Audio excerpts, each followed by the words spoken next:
शास्त्र हा राष्ट्रीय मंत्र बनला, पण आयुर्वेद म्हणतो खाणं म्हणजे उत्सव नाही, ही एक साधना आहे. म्हणूनच आजच्या आपल्या परिणामातून आपण पाहणार आहोत आहार सदृष्ट म्हणजे काय आणि अविचाराने खाल्लं तर काय होतं. थोडक्यात सांगायचं तर जिभेवर ताबा नाही तर पोटावर दवाखाना. या नाटकात पात्र आहेत आईच्या भूमिकेत रीत, बाबाच्या भूमिकेत अंकित आणि मुलगी तृषाली. डॉक्टर गौरी आणि इंटरव्ह्यू दिली. या दृश्यामध्ये आई, बाबा आणि मुलगी यांच्यामधील संवादाद्वारे पाहूया जर प्लेटमध्ये संस्कार नसतील तर काय होईल.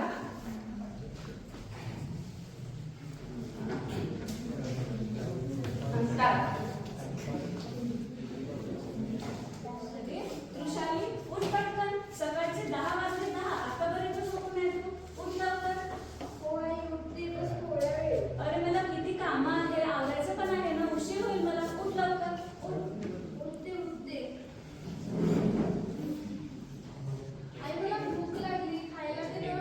अरे आत्ताच उठली ना तू, ब्रश नाही केला, आंघोळ नाही केली आणि खायला काय केलं. जा ब्रश करा बरं. अरे काय कष्ट लावली असतात, शांतता राहू द्या.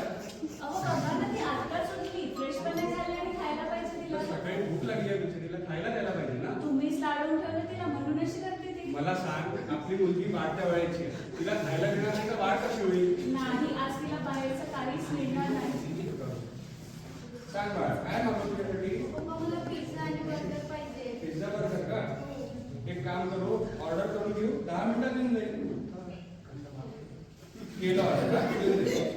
डोक्यावर चढून ठेवलाय, रोज पिझ्झा आणि बर्गर पाहिजे असते.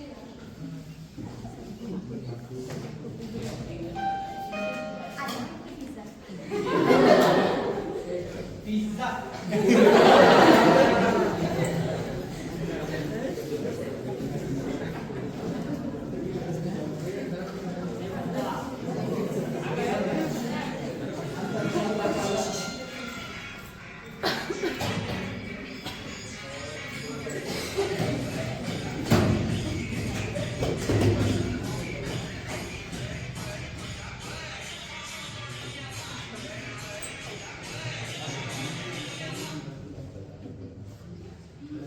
खूप पोट भरलं माझं, झोपते आता. आता आपण यांचा सकाळचा गोंधळ तर बघितला, बघूया दुपारची मजा. बघू आई तृषालीला जेवायला देते की नाही.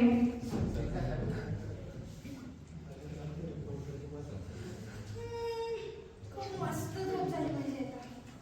आई आई आज काय बनवते जेवायला?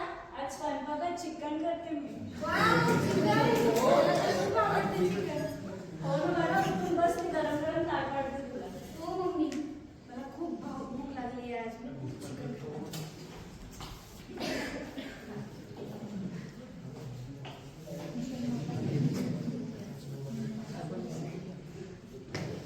आई, मला 2 चपात्या दे ना. भात बनवला का? भात पण देशील. आणि ते मी मला लागते ती खूप आवडतं ती खा.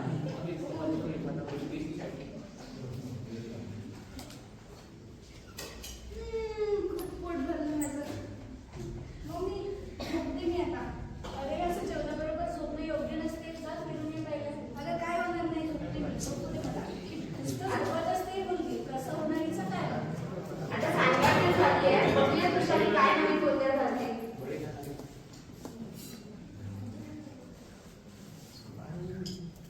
अरे दुपारपासून झोपूनच आहे मुलगी. हुशारी उठ, सायंकाळ झाली. हो मम्मी, बस थोड्या वेळ. नाही, सायंकाळी झोपणं योग्य नसते. उठ लवकर. थोड्या वेळ काय होणार नाही. माझं खूप पोट दुखत आहे. का का होते तुला. माझं खूप पोट दुखत आहे मम्मी. का त्रास होते तुला. चल आपण डॉक्टरला दाखवून येऊ. नाही आधी पप्पाला बोलू. अरे पप्पा ऑफिसला गेलेत ना. चल आपण दोघे जाऊ. नाही मी येणार नाही, मला गाडी पाहिजे. बरं, करते पप्पाला कॉल. हॅलो. हा बोल ना. अहो कुठे आहात तुम्ही. अरे ऑफिसमध्ये काम करतोय. अरे तृषालीचं खूप पोट दुखत आहे, तुम्ही लवकर या, आपण तिला डॉक्टरकडे नेऊ. अच्छा हो का. बरं थांब, मी आलो 15 मिनिटात. येत आहे.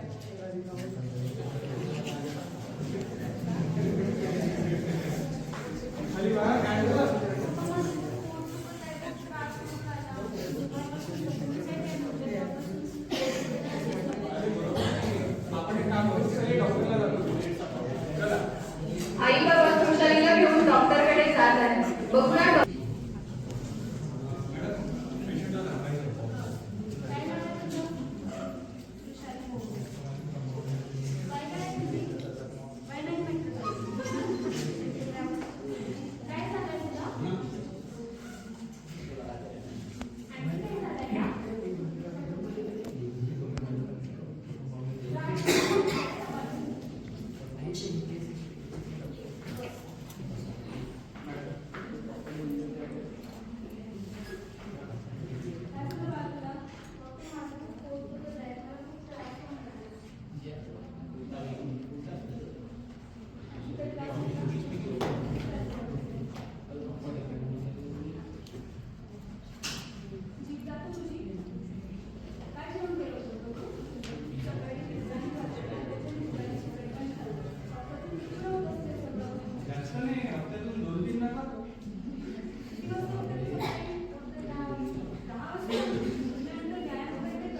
अनृत आणि पैशून्य याबद्दल आम्ही तुमच्या समोर एक नाट्य प्रस्तुत करीत आहोत.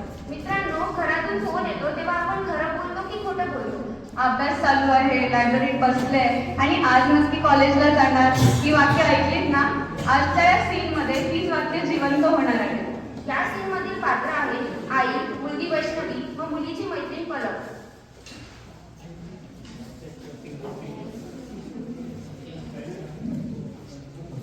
हॅलो, उठलीस बाळा? हो, मुलगी ना. नाश्ता झाला का? हो, झालं. काय करत आहे? काय नाही, बस कॉलेजला जायची तयारी करते. बरं बाळा, जा ना.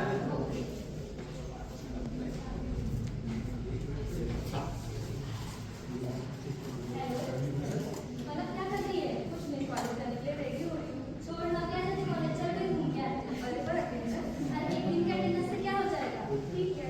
हाँ, चल कहाँ चलती? चल पापा को जाके खाए पी के आएंगे. हाँ, जल्दी करके फिर चलते हैं. हाँ.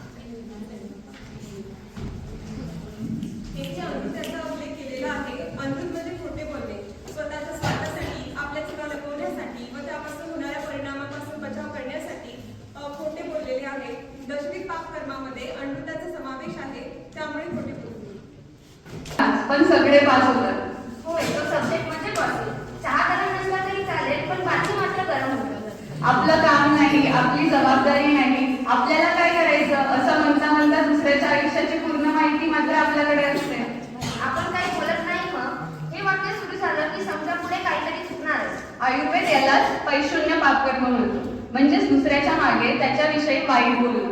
या नाटकातील पात्र आहे श्रिया, दीना, व्यंकटेश आणि अंकित. चलो गाइस, आज हम ड्रिंक बनाते हैं. देखो ना गाइस,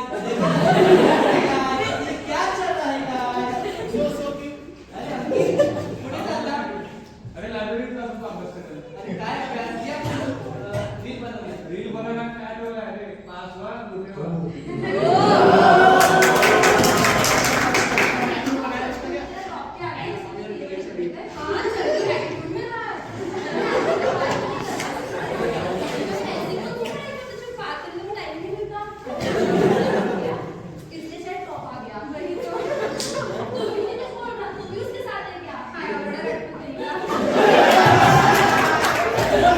आम्ही कोणाची निंदा करत नाही, कोणाला कठोर पण बोलत नाही. आपल्या आचार्यांनी पण सांगितलंय की कोणाला कमीपणा दाखवू नये.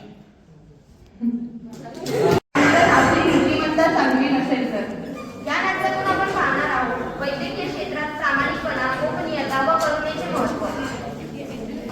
या नाटकातील पात्रे आहेत डॉक्टर श्रेया, तरुण पण प्रामाणिक डॉक्टर, रुग्ण Ayush, nurse Sneha, senior doctor doctor Advani, संशयास्पद व्यक्ती रोहित आणि अमार फाल्गुन.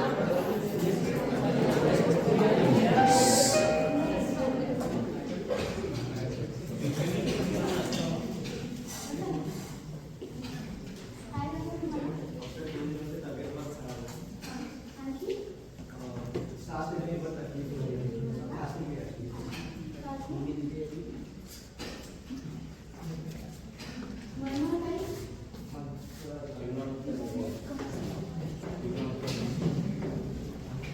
ठीक आहे, काही नाही. मला ताप आलेला आहे आणि पेशंटसाठी काही लक्षण दिसतात. आपण टेस्ट करून घेऊ आणि सध्या तुला मेडिसिन देऊन घेते. त्याचा कोर्स करून घेऊ. ठीक वाटतं डॉक्टर कुछ सीरियस तो नहीं है, घबराने की बात नहीं है. अरे नाही, घाबरायची काही कारण नाही आहे. जस्ट व्हायरल फीवर आहे. मेडिसिन वगैरे पूर्ण केला की कंप्लीट होईल. उद्या येऊन जायची तुझे रिपोर्ट्स घेऊन जायचे. ठीक आहे?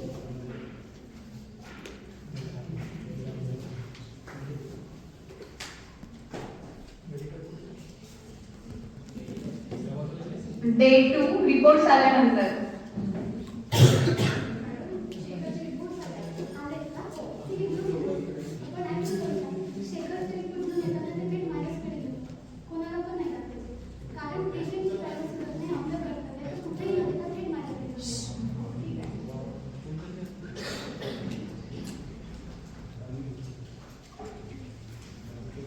मॅडम, ठीक आहे.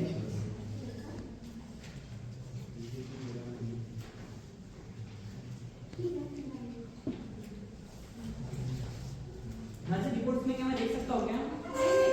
पेशेंट की कंसर्न या फैमिली कंसर्न के बिना मैं आपको रिपोर्ट्स नहीं दिखा सकती और आप अननोन पर्सन को तो बिल्कुल नहीं. फिर मुझे देखना है उसमें क्या लिखा है.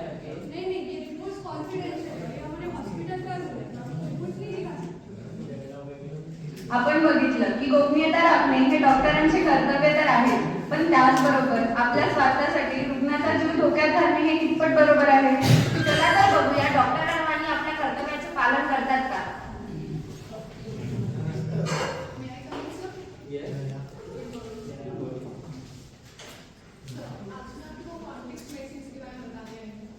हाँ, मैंने आपने कहीं से सुना उस बारे में, लेकिन आपने मेरे मुझसे कोई पैटर्न नजर दिखे नहीं मुझे. इसलिए सर मैं आपके आज टेबल से कट कर ऑफर लेकर आई हूँ. आप देखिए सर, आप मना नहीं कर पाएंगे. ये सब तो ठीक है, लेकिन पेशेंट का मेरे ऊपर जो विश्वास है उसका क्या? सर आपको अपने बारे में सोचना पड़ेगा. ठीक है, मैं आपकी दवाई आपके पेशेंट की तरफ से करूँगा. ठीक है सर, मैं कुछ दिनों में आपको सैंपल दूंगा.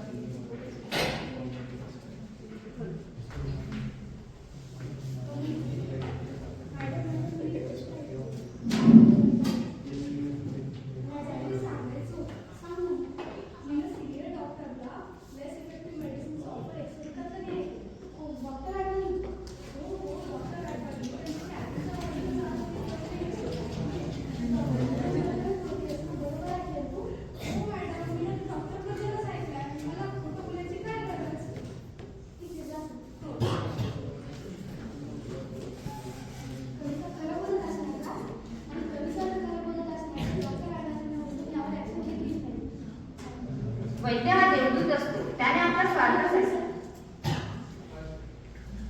मैं आपसे कुछ बात करनी है.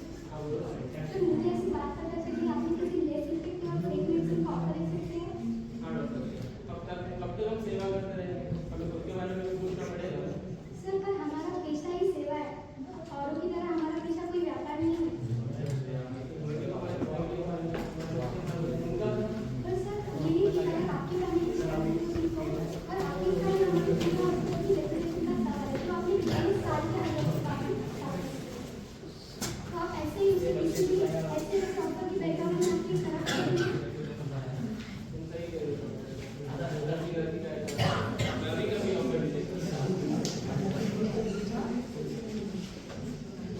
वैद्य हा देवदूत असतो, त्याने आपल्या स्वार्थासाठी त्याच्या पेशाला व्यवसाय बनवले.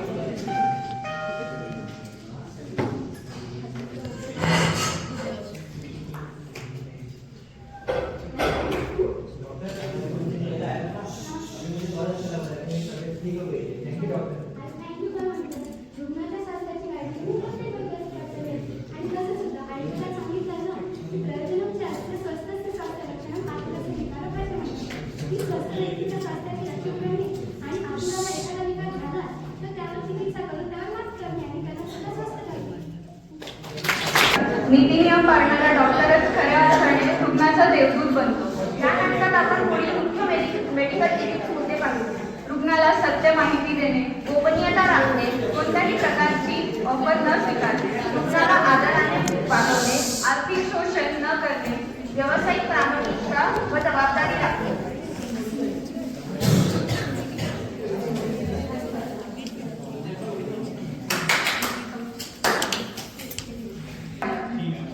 पहिल्या नाटकातून आहार संतुलन म्हणजे फक्त काय खाणे नव्हे तर कधी, किती आणि कसं खाणे हे पण तितकंच महत्त्वाचं आहे.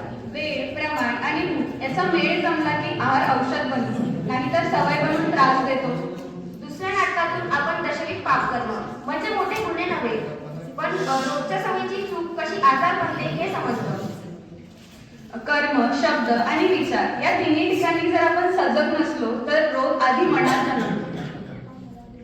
तिसऱ्या नाटकातून आपण वैद्यकीय नीतिमत्ता म्हणजे केवळ नियम नाही, ती माणूस म्हणून उभं राहण्याची जबाबदारी आहे हे शिकलो. डिग्री ज्ञान देते, अनुभव दिशा दाखवतो, पण करुणा नसेल तर उपचार अपुराच राहतात. आहार शुद्ध तर विचार शुद्ध, विचार शुद्ध तर आचार शुद्ध. आणि आचार शुद्ध तर आरोग्य समृद्ध. या संपूर्ण कार्यक्रमासाठी आम्ही सर्वप्रथम आदरणीय शिक्षक वृंदांचे मनपूर्वक आभार मानतो. आमच्या सर्व कलाकार मित्र मैत्रिणींना ज्यांनी अभ्यास, रिहर्सल आणि स्टेज फिअर यावर सगळ्यांवर मात करून तुमच्या मनापासून अभिनंदन. डायलॉग्स विसरूनही निभावलं, हसत खेळत मेसेज दिला, हेच खरं टीम. आणि सर्वात महत्त्वाचं, इथं उपस्थित राहिलेले सर्व प्रेक्षकांचे मनपूर्वक आभार. आयुर्वेद फक्त